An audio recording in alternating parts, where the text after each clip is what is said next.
11 октября президент Республики Беларусь Александр Лукашенко с официальным визитом прибыл в Республику Таджикистан. Церемония официальной встречи высокопоставленного гостя состоялась у Дворца нации. Лидер нации, уважаемый Эмомали Рахмон, встретил уважаемого Александра Лукашенко и пригласил его на почетный пьедестал. Церемония встречи продолжилась рапортом командующего почетным караулом, исполнением государственных гимнов двух стран, прохождением глав государств перед почетным караулом, выражением уважения высокопоставленного гостя государственному флагу Таджикистана, знакомством с официальными делегациями обеих сторон и завершилась торжественным маршем подразделений почетного караула перед главами двух государств.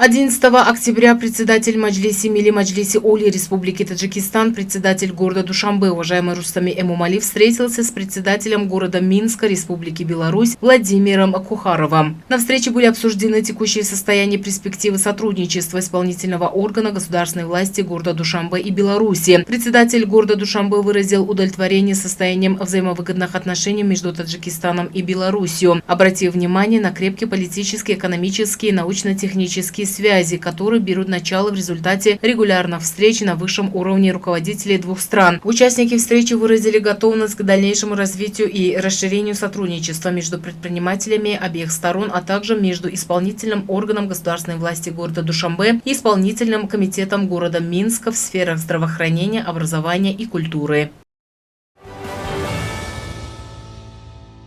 Таджикско-белорусские отношения на современном этапе характеризуются высоким уровнем развития, как на двусторонней, так и на многосторонней основе. Налажен постоянный политический диалог на высшем уровне, что способствует динамичному развитию и расширению взаимоотношений. Практически стабильными стали встречи глав государств в рамках мероприятий региональных и международных организаций, которые в целом определяют общие задачи укрепления безопасности и стабильности на пространстве СНГ, содействуют интеграционным процессам в регионе. Таджикистан и Беларусь являются убежденными и последовательными сторонниками расширения и укрепления регионального сотрудничества и выступают с единых позиций в вопросах эффективности ООН, ОБСЕ, СНГ, ОДКБ, Евразес и других региональных объединений, участниками которых они являются. Учитывая близость или совпадение позиций наших стран по многим международным вопросам, Республика Таджикистан и Республика Беларусь оказывают друг другу поддержку в вопросах членства в тех или иных международных структурах. Дипломатические отношения между Республикой Таджикистан и Республикой Беларусь восстановлены 5 сентября 1996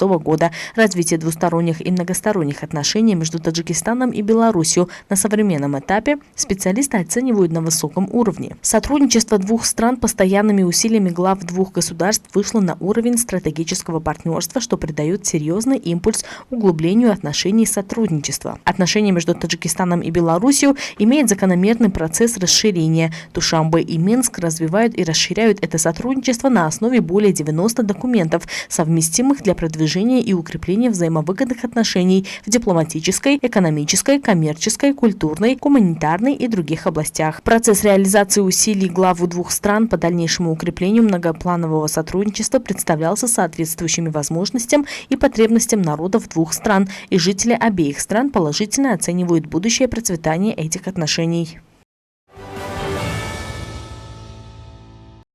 По решению председателя города Душанбе, уважаемого Рустами Эмомали, в столице страны проводится городской конкурс «Ты – сердце Таджикистана» Душанбе. Данный конкурс проводится в 3 тура, а основные победители будут награждаться денежными и другими призами. Участники конкурса делятся на группы от 11 до 17 лет, от 18 лет и старше и профессиональные творцы. Городской конкурс организован с целью поиска и представления новых лиц, творцов с высокими навыками рассказывания историй и пения, развития таланта и искусства подростков и молодежи и других слоев общества в этих областях, а также создание условий, благоприятствующих представлению стихов и песен, олицетворяющих новый этап процветания, творчества и устойчивого развития столицы Республики Таджикистан, города Душанбе. Конкурс пройдет во второй половине ноября текущего года, где победителям в торжественной обстановке будут вручены призы и дипломы. Нужно отметить, что за годы государственной независимости Душанбе стал одним из красивейших городов всей республики. В городе проведены проведены значительные работы в целях обеспечения прогресса и улучшения состояния инфраструктуры. Активно продолжаются строительство и реконструкция внутригородских дорог, промышленных предприятий, учреждений образования,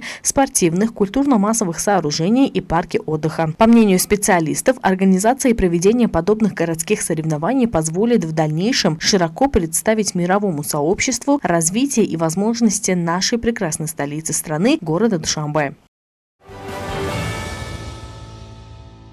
Зеравшанская долина имеет красивую природу и исторические места. Самыми красивыми озерами Пасрутского бассейна по полному праву являются озера Алаудин. Чтобы добраться к ним из кишлака Пасрут потребуется практически весь день. Если наблюдать за этими озерами с вершин гор, то они поражают своим удивительно синим цветом. Местные жители всегда считали, что этот оттенок озера получили при отражении неба, но ряд исследований доказывает, что Алаудины имеют свой собственный голубой цвет. Максимальная глубина озер достигает 17 метров. Вода имеет максимальную чистоту безо всяких взвешенных частичек. Такую кристальную чистоту озерам подарил мощный фильтр из камня на самом дне, который имеет толщину свыше 5 километров.